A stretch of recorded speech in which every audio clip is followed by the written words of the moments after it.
मोरध्वज नाम के एक राजा थे, बड़े अच्छे राजा थे। उनका नियम था कि दान करके ही भोजन ग्रहण करते थे।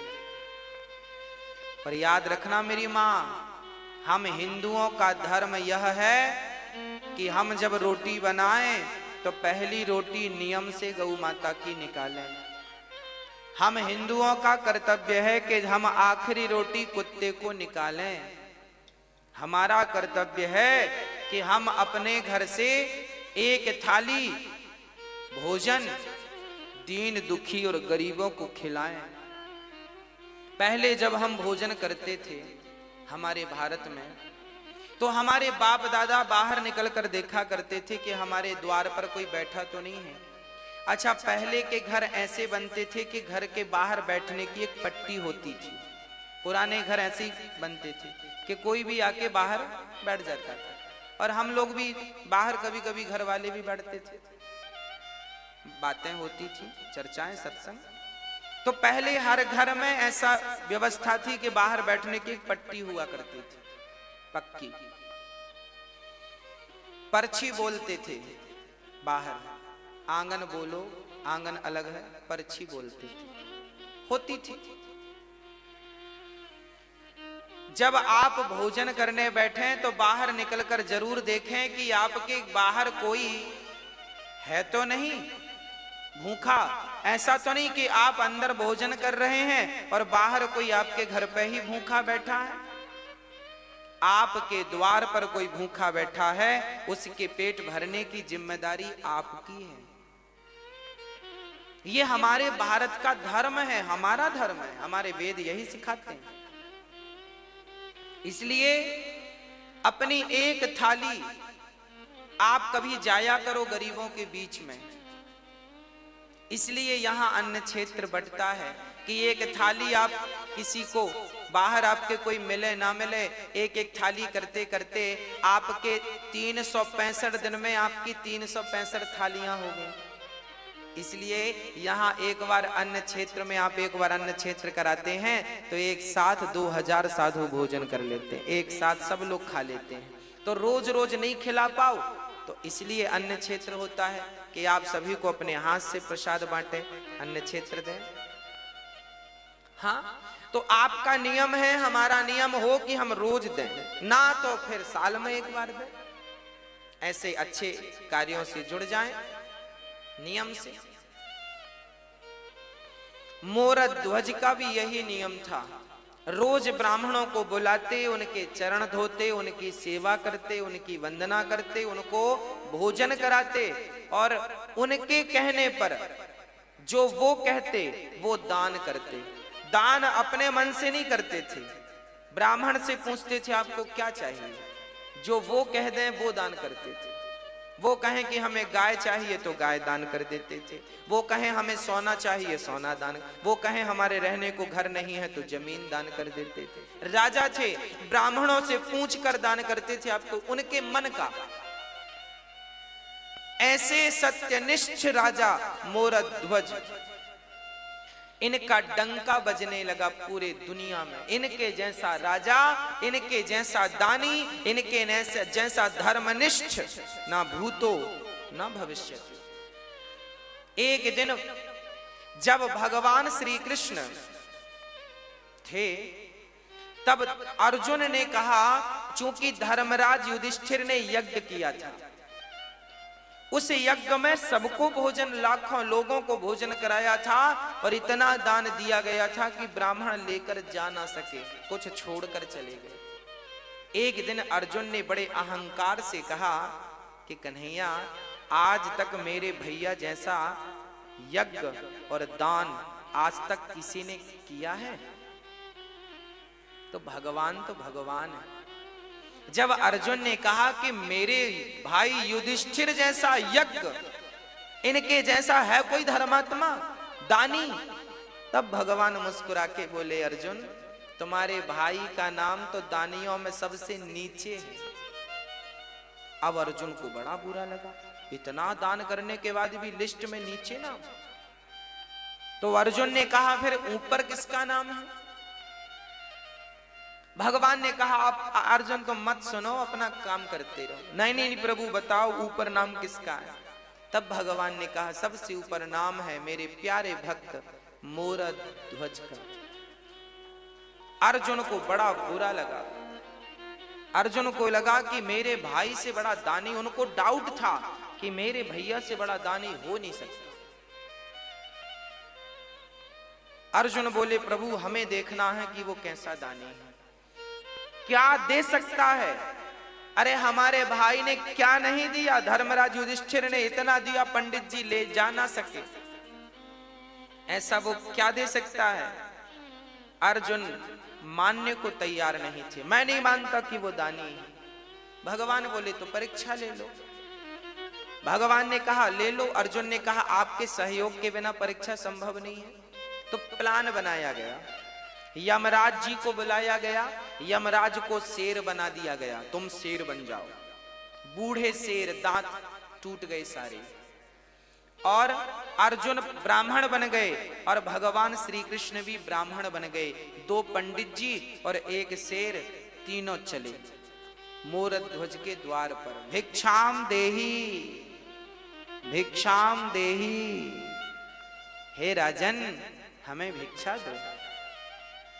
तुरंत राजा दौड़ कर आए, ब्राह्मण आइए आइए आइए, स्वागत है, मेरे तो भाग्य खुल गए, आप जैसे दिव्य ब्राह्मणों का पदार्पण घर में हुआ।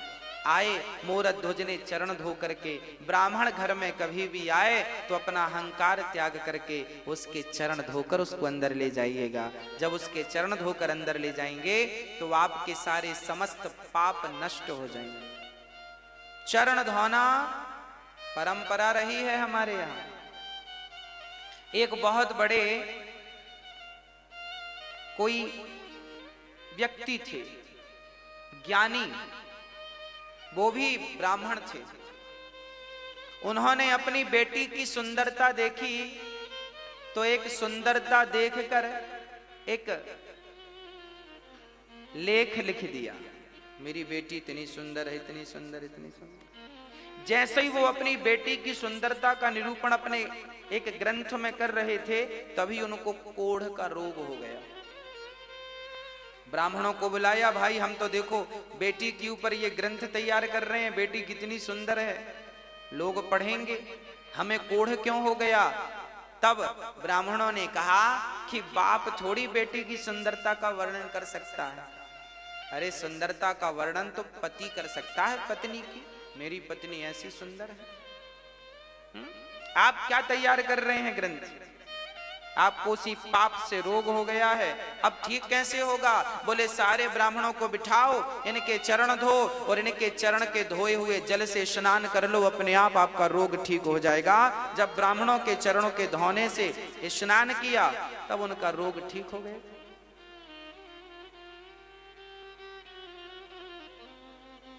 भगवान श्री कृष्ण भी सुदामा जैसे ब्राह्मणों के चरण धोए कि नहीं, हाँ या ना। वो तो भगवान थे ना, भगवान को क्या जरूरत थी ब्राह्मण के चरण धोने की। अरे ब्राह्मण तो खुद पांव पड़ते हैं भगवान के, ब्राह्मण तो खुद भगवान के चरणों की धूल मस्तक पर रमाते हैं, ब्राह्मण तो खुद अपने आंसू बहाते हैं भगवान को पाने के लिए। उस परमात्मा के लिए हम रोते हैं और वो हमारे चरण क्यों धोएगा। क्योंकि भगवान कहते हैं अतिथि देवो, यदि मैं ही इस मर्यादा का पालन नहीं करूंगा कौन करेगा। इसलिए भगवान ने ब्राह्मण सुदामा के चरण खुद धोए हैं और फिर उन्हें भोजन कराया है।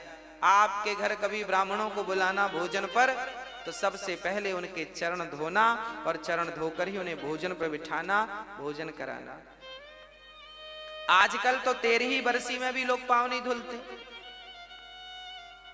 आप अपने माता पिता की 13ही करते हो ना, बरसी करते हो ना, तो आज के बच्चे तो इतने एडवांस हैं, वो पांव धुले क्यों, क्योंकि वो तो बड़े साहब हैं, पांव धुलने में शर्म आएगी, काहे धुलेंगे पांव।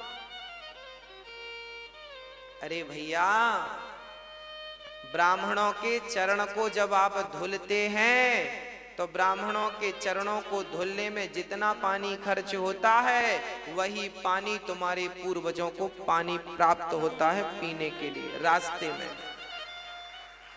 मैं मरूंगा तो मैं भी वही पानी पीऊंगा जो मैंने ब्राह्मणों के चरणों को धो करके बहाया है, वही पानी मुझे पीने को मिलेगा। आप भी मरेंगे तो आप भी प्यासे मर जाएंगे यदि कभी ब्राह्मणों के चरण नहीं धोए तो। जीवन में जलदान करना चाहिए, जो जलदान करते हैं वो पानी मिलता है आपको। और यदि जलदान नहीं कर पाए तो फिर चरण धो ब्राह्मणों के। इसलिए 13 में चरण धोए जाते हैं। ब्राह्मण 13 ब्राह्मण के चरण धोकर बिठाया जाता ना प्रसादी के लिए। अब ये परंपराएं बंद हो गई हैं, लगभग सब मॉडल हो गए हैं, सब बड़े बन गए हैं, छोटा कोई बनना नहीं चाहता आजकल। आज एक बार कोई व्यक्ति बड़ा हो जाए उसके बाद छोटा नहीं बनना चाहता, वो कहता मैं तो खुद बड़ा हूं। गलत बात। बड़ा वो नहीं है जो अपने आप को बड़ा बनाए और समझे, बड़ा वो है जो अपने आप को बिल्कुल मसक समान रूप कपिधरी अति लघु रूप पवन सुत लीन्हा। हनुमान जी लंका गए, बड़े बनकर नहीं गए, छोटे बनकर गए। इसलिए ब्राह्मणों के चरणों से प्रीति हो, माता पिता के चरणों से प्रीति हो, माता पिता के चरणों को धोया करो। चलो ब्राह्मणों के चरणों को नहीं धोते हो कोई बात नहीं, माँ के चरणों को धोगे तो उनका जो जल बचेगा वो भी तुम्हें मरने के बाद पानी के रूप में प्राप्त होगा, वही मिलेगा। और नहाने में तुमने जो 20 बाल्टी बहाए हैं ना उसका रत्ती भर मिलने वाला नहीं है।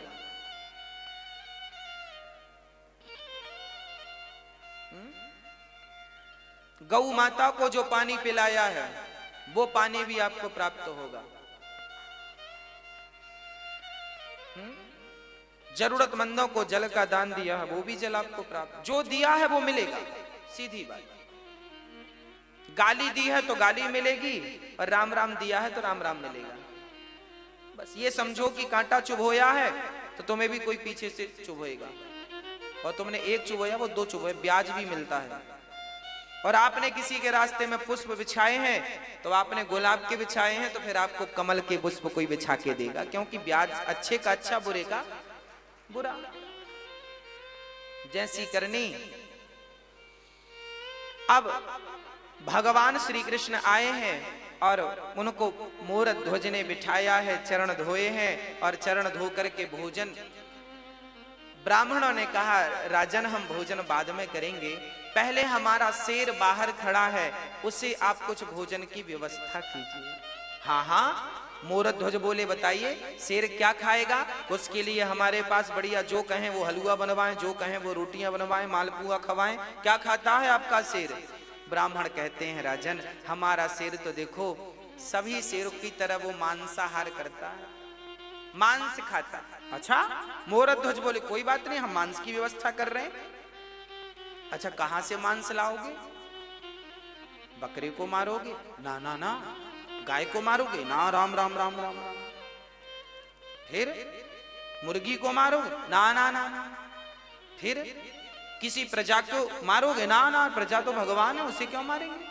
मोरध्वज से भगवान ने कहा फिर तुम कहां से मांस लाओगे? मोरध्वज बोले हमारे पास भी तो मांस है, हम अपना काट के देंगे आपके सिर को, अपनी जांघ का मांस दे देंगे, हमारा पेट बड़ा है पेट का मांस दे देंगे, आपके सिर का पेट भर जाएगा। देखो एक राजा, वो राजा क्या उसके राज्य में बकरा बकरी नहीं थे? कह देता बकरे को ले लो बकरा देता हूं मैं, ना जीव हत्या पाप है, अहिंसा ही परमो धर्म। हम किसी की हत्या नहीं करेंगे, अपना मांस काट के देंगे। शिवी ने भी अपना मांस काट के एक कबूतर के लिए दिया था। मोरध्वज बोले अपना, ब्राह्मण बोले सुनो आपका मांस हमारा शेर खाएगा ही नहीं। क्यों? बोले आप बूढ़े हैं ना, आपका मांस कठोर हो गया है, पर हमारा शेर जो है उसके दांत गिर गए हैं, बुढ़ा हो गया है, कोमल कोमल मांस खाता है। फिर किसका मांस? ब्राह्मणों ने कहा पहले संकल्प लो, दान लेने के पहले संकल्प ले लिया जो मांगेंगे दोगे। मोरध्वज ने कहा दिया। तो सुनो, आपका बेटा है। हाँ हाँ है, ताम्रध्वज, मोरध्वज का बेटा ताम्रध्वज। अभी उसकी उम्र थी लगभग 5-6 वर्ष की, और अभी 5-6 वर्ष पहले ही हुआ है। अभी बुढ़ापे में बेटा हुआ था, कोई संतान थी नहीं मोरध्वज की। बुढ़ापे में पुत्र का सुख मिला है। ब्राह्मणों ने कहा कि आपका बेटा है, हमें अपने शेर के लिए आपके पुत्र का मांस चाहिए। बच्चे का मांस बड़ा कोमल होता है, वो बड़ी आसानी से खा लेगा। आप जल्दी से अपने बेटे को लाइए और उसे खड़ा करिए। और सुनो, हमारे शेर के दांत गिर गए हैं तो मांस फाड़ नहीं सकता, इसलिए आप दोनों पति पत्नी अपने बच्चे को बीच से आरे से चीर करके फाड़िए और फाड़ करके मेरे शेर को डालिए। अब तो राजा दंग रह गए। राजा कुछ समझ ना पाए। एक पिता एक मां अपने बेटे को वारे, चलो बेटे का दान तो बहुत लोगों ने किया है, पर बेटे को वारे से चीरना, और उस बेटे को जो एक ही बेटा हो, बड़ा लाड़ प्यार का बेटा हो। अब तो राजा का दिल जोर जोर से धड़कने लगा।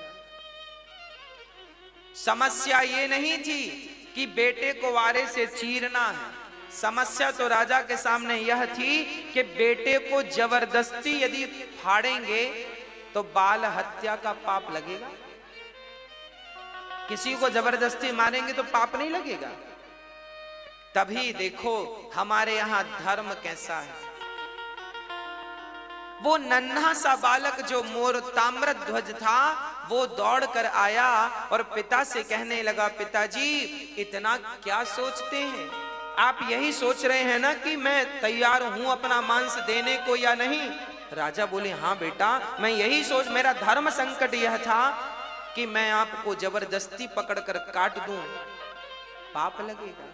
तब ताम्रध्वज ने कहा, वाह पिताजी, अरे पुत्र का जन्म ही इसलिए होता है कि वो पिता के धर्म की रक्षा करे। जिस पुत्र ने अपने पिता के धर्म की रक्षा नहीं की, उस पुत्र का पुत्र होना व्यर्थ है, क्योंकि आपने अपने पिता के धर्म की रक्षा नहीं की। उस बेटे ने कहा, पिताजी आज आपका धर्म ना चला जाए, इसलिए अपने धर्म को बचाइए। बेटा चला गया तो कल दूसरा बेटा आ जाएगा, पर धर्म चला गया तो दोबारा धर्म लौट कर नहीं आएगा। इसलिए धर्मो रक्षति रक्षित, धर्म की रक्षा करो। ताम्रध्वज खड़ा हुआ। राजा ने आरा लकड़ी चीरने का आरा पकड़ा, पर रानी मां उसे तैयार करना बड़ा कठिन है। जब राजा ने कहा कि हमने ब्राह्मणों को वचन दिया है कि अपने पुत्र का मांस शेर को खिलाएंगे, पत्नी से कहा, क्या तुम इस धर्म में मेरा सपोर्ट करोगी? अच्छा, वो भी कह देती कि मेरा बेटा है, आपकी बस थोड़ी है। वो कहती मेरा भी अधिकार है, मैं नहीं मरने दूंगी इसे, तो भी धर्म का। फिर भी राजा अपने वचन को पूरा नहीं कर सकते थे। पर देखिएगा, तब का पति, तब की पत्नी और तब के पुत्र कैसे हुआ करते थे। पत्नी ने कहा, स्वामी जी आप अपने धर्म की रक्षा कीजिए, मेरे तो ऐसे 100 बेटे आपके धर्म के लिए बलिदान हैं, कुर्बान हैं। आपके धर्म के लिए यदि मैं मेरे पुत्र का, मेरे ममत्व का बलिदान देना पड़े तो मैं अपने ममत्व का बलिदान दे दूंगी। खड़ा कर दिया बेटे को, बेटे की मर्जी से, और आरा रखा गया। आरा चीर करके अब आरा सिर पे रखा, और जैसे ही आरा चलाने लगे, उस नन्हे से बच्चे ने कहा, पिताजी एक पल के लिए रुक जाइए। मां रुक जाइए। अंदर से गया और रुई लेकर के, रुई कान में लगा दी मां के पिता के कान में। मां ने कहा, बेटा ये कान में तुमने रुई क्यों लगा दी?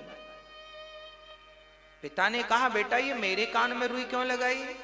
तब उस नन्हे से ताम्रध्वज ने कहा, पिताजी, माँ जी, जब आप आरा चलाओगी ना तो हो सकता है मैं दर्द के मारे चीखूं, हो सकता है मैं चिल्लाऊं, पर माँ मैं कितना भी चीखूं, मैं कितना भी चिल्लाऊं, मैं चाहता हूं कि मेरी चीख आपके कान तक ना जाए, इसलिए मैंने रुई लगा दी, क्योंकि कान तक मेरी चीख चली गई तो आप आरा चलाना रोक दोगे, और आरा चलाना रुक गया तो आपका धर्म ही संकट में पड़ जाएगा। और मैं नहीं चाहता कि मेरी कोई चीख आपके धर्म पर कोई बाधा बने, रुकना नहीं चाहिए आरा। बस खड़े हो गए ताम्रध्वज, आंख कानों में रुई लगाई, और वो माता पिता अपने धर्म की रक्षा के लिए अपने पुत्र को ही बीच से चीर दिया।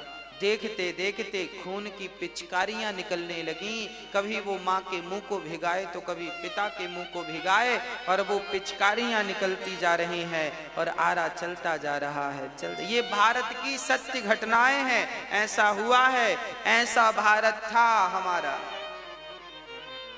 दर्शन करो इस भारत का, ऐसा भारत कि धर्म के लिए पुत्र तैयार हो गया, और धर्म के लिए माँ बाप ने बच्चे को आरे से, चूंकि वचन दे दिया था कि मैं आपको, आपके शेर को मांस दूंगा, 2 भागों में काट दिया। अब रानी रोने लगी, अब बच्चे को जब देखा तो रोने लगी। ब्राह्मणों ने कहा खबरदार, यदि आप रोए तो हमारा शेर मांस खाएगा नहीं, चला जाएगा भूखा, आपको रोना नहीं है। अब देखो, माँ ने बेटे को आरे से चीरा है, बेटा मर गया है, पर शर्त यह है कि इसके मरने पर रोना नहीं।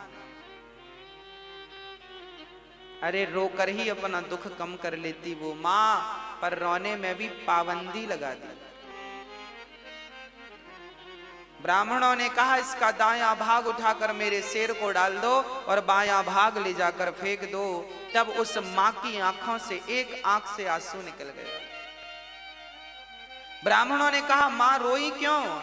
तब कहा उस मां ने, मेरे पुत्र का एक अंग तो आपके काम आ सका, पर दूसरा अंग आपके काम ना आ सका, इसलिए आंखों से आंसू निकल आए। शेर ने उस मांस को खा लिया और अब ब्राह्मण बड़े प्रसन्न हुए। ब्राह्मणों ने कहा राजन, अब हमें भी भूख लग रही है, अब हमें भोजन परोसो। राजा रानी ने थाल लगाई और ब्राह्मणों को परोसा, और ब्राह्मण जैसे ही रोटी तोड़कर अपने मुंह तक ले गए, वापस रख दिया। ब्राह्मणों ने कहा राजन, हम आपके घर भोजन नहीं करेंगे। क्यों नहीं करेंगे? क्योंकि आप हत्यारे हैं।